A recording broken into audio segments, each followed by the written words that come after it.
My journey starts very young. I grew up as an ambassador's daughter, so we were abroad in Switzerland, Malaysia, Oman, and Spain growing up until high school. I was always abroad and in touch with many different cultures, and we'd always only come back to Kuwait once a year. And being a diplomat's daughter, of course, there was like fierce Kuwaiti pride and all of that. And then I went to Smith College, an all-women's college in the States, where again I met all these wonderful women from all around the world, all in one setting. And it was forced that we lived together, so I really got to benefit and experiences a lot of different cultures. And ideas and yani, it was wonderful. Anyways, after that I decided to pursue a master's in education, because whenever I'd come back to Kuwait, I realized that people didn't love school as much as I did, and people didn't read for fun, and so I was like, what's wrong with that? So I got a master's in education from the University of Edinburgh in Scotland, and I focused on creativity and how creativity really makes people want to learn, and how we can instill that in Kuwait. I've always wanted to go back to Kuwait and like do something. And then through that, after my master's in education, I realized there's still a lot, and I'm really interested in food, you know. And then I realized that there's a master's called health promotion, and that just shows you like healthy living and how it affects creativity and education and mind. I said, this is perfect. And I did my second master's in that, and I focused on Kuwaiti teenage girls and what their attitude was towards education, towards a healthy lifestyle and all of that. After I got that, my whole family moved back to Kuwait. I started an initiative called Kuwait Healthy Living, and it's health promotion, it's health awareness, but not diet and exercise. And back then it was when that documentary called Super Size Me was out. Everyone was all about like, just don't eat McDonald's and you'll be healthy, you know? Just exercise, and I didn't want that. I wanted more like, let's be happy, let's be mentally well, let's be emotionally good.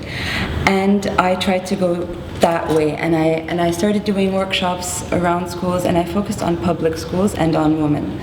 And I realized in that بالكويت there's a lot of negativity in that. لا بالكويت we don't have that. We can't, we don't, but we do that all over the world, you know. مثلا comedy.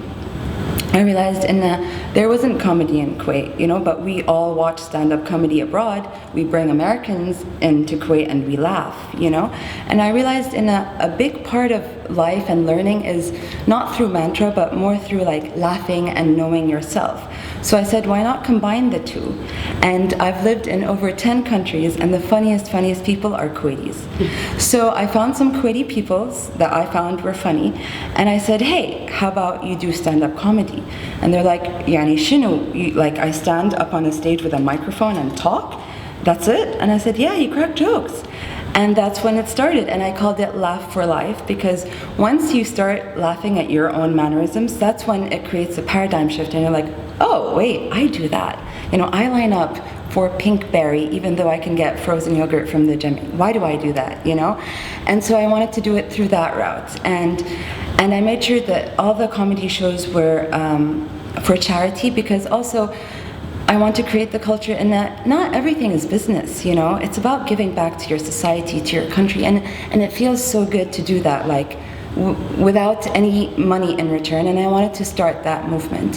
For Kuwait Healthy Living, we focus on everything is giving back to society, everything is kind of edutainment, like let's mix entertainment and education together, it's fun. And now I also teach a class at AUK because I really want to connect with the youth. I think we have a lot to give, and we have so much talent.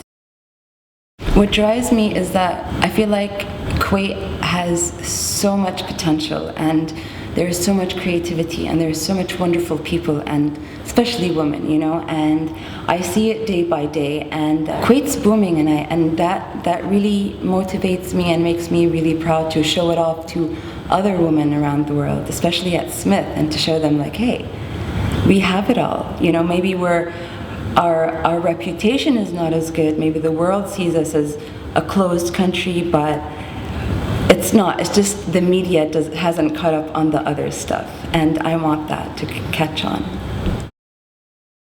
It's all in you, it's all here, you know. I think take it day by day, step by step.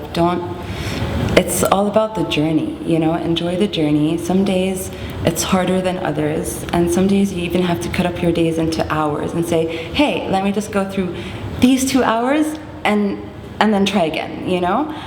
But yeah, it's the little things, it's the little smiles, and it's day by day that makes it like a really fun time. I see a change happening in every sector, especially here in Kuwait. Yeah, now we have women in every field, and it's so empowering, and it's so nice to have, you know, architects and businesswomen and teachers and educators and leaders and, you know, members of parliament and photographers. It's such a movement, and I'm really proud to be part of it.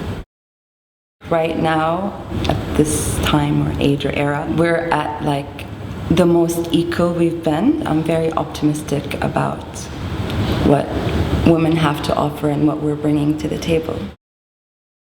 Together we can definitely do it. It's all about together though, you know. يعني in Arabic there's a quote that says الإيد الوحدة ما تصفق, and I think that's the trick, you know. We all have to stand together and, you know, push through. نحن قادرات.